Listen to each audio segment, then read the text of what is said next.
Vous avez posé une question concernant la circulation d'une correspondance qui a mis en émoi nos compatriotes depuis quelques heures, quelques jours, ce week-end d'ailleurs en particulier. J'ai regardé cette correspondance. Oui, je dis comme vous, elle semble authentifiée. À ce propos, avant même de répondre à votre question, j'aimerais quand même appeler notre attention sur un point.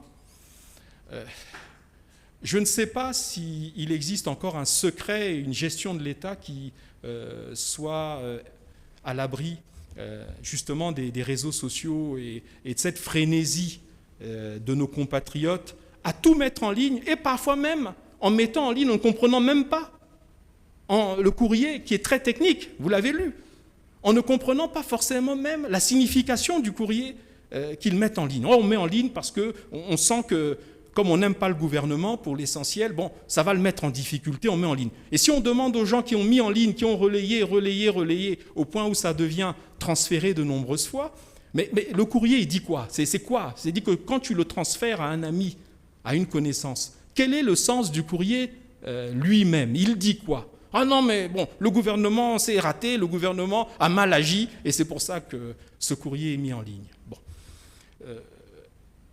Il faut savoir que cette attitude n'est pas patriotique. Il y a la gestion interne de l'État, je ne veux pas savoir comment ce type de document s'est retrouvé en ligne, mais c'est des documents techniques concernant des problèmes techniques. Et c'est ça l'essentiel et qui est le plus grave. Il y a des pays étrangers, même dans la sous-région, qui connaissent ce genre de défaut de paiement. Vous ne trouverez jamais les correspondances qui sont adressées par les différents protagonistes entre eux, vous ne les trouverez jamais en ligne. Ça, c'est d'abord une question... je me permets gentiment de dire qu'il ne faut peut-être pas faire comme ça. Ce n'est pas comme ça qu'on fait. Alors maintenant, sur le fond de l'affaire. Alors, il semble, et plus qu'il semble, l'État a été, si on lit le courrier, en défaut de paiement, c'est-à-dire qu'il n'a pas pu rembourser pour la période de 4 jours, une période de 4 jours en cette fin du mois d'août, de faire face à ces remboursements de sommes empruntées sur le marché des titres publics de la CEMAC. C'est-à-dire que tous les États disposent comme ça d'impôts communs dans lesquels, pour leurs besoins de fonctionnement, de trésorerie, ils empruntent, et puis il y a des échéances de remboursement à plus ou moins court ou moyen terme. Donc, à la fin du mois d'août, il y a eu 3-4 jours de flottement où l'État était en défaut. Et compte tenu de ce défaut, le courrier veut dire que pour une période d'un peu moins d'une semaine, il s'est dit dans le courrier, je n'ai pas la date exacte, je crois du 2 au 5 ou du 5 au... Enfin, je ne sais plus combien. En tout cas, une période de 4 ou 5 jours, l'État ne pourrait plus recourir, compte tenu de ce défaut, à ce type de financement de ses besoins de trésorerie. Pour une semaine. Une semaine. Donc ça veut dire que c'est ce délai-là.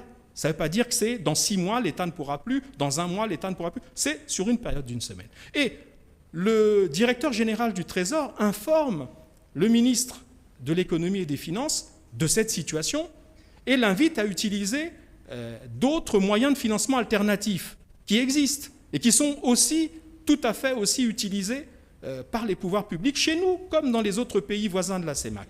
C'est le recours au marché monétaire et c'est le recours à ce qu'on appelle le réseau interbancaire. Et ces deux dispositions sont disponibles, si je peux me permettre le pléonasme. Elles sont toujours accessibles. Donc, momentanément, pendant quelques jours, il y a eu ce problème. Autre chose, cela n'a aucune incidence sur la solvabilité de l'État. Encore une fois, ce sont des pratiques ou des problèmes comptables internes à l'État, et ça arrive à d'autres pays.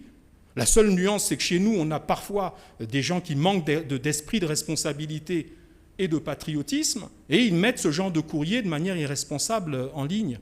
Mais ce sont des situations qui se produisent régulièrement dans tous les pays au monde. Ce n'est pas un signe, certes, de bonne santé, mais ce n'est pas non plus une catastrophe. La maison Congo ne s'écroule pas sur ses fondements parce qu'il y a momentanément et pour une semaine une impossibilité de recourir à ce marché, mais on peut recourir aux autres, ceux dont j'ai parlé.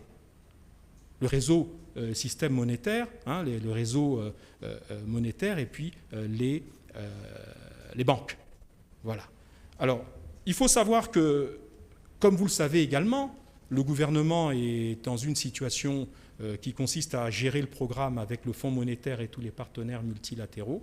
Nous pouvons considérer que, dans ce cadre-là, la priorité de l'État, et c'est le président de la République qui a donné cette impulsion, c'est de maximiser les ressources. Voilà pourquoi il y a eu la mise en place de ce qu'on appelle le comité de trésorerie, qui travaille depuis plusieurs semaines sous la présidence du chef de l'État et qui rassemble tous les acteurs du processus de maximisation et d'optimisation des ressources pour justement permettre que ce type d'incidents de paiement, qui sont encore une fois des incidents techniques et pas autre chose, puissent dans l'avenir ne pas se reproduire.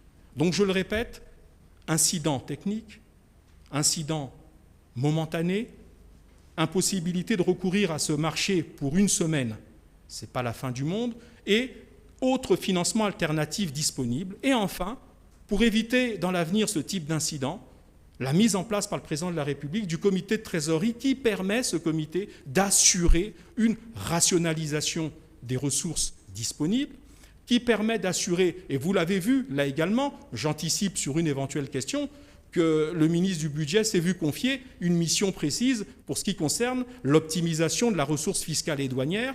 Et vous l'avez vu également, je l'ai rappelé dans mon introduction, rappeler, comme on dit, ses troupes, c'est-à-dire les services qui sont sous sa tutelle aujourd'hui, à un effort pour que ces ressources soient optimisées et que nous ne comptions pas seulement sur la ressource pétrolière.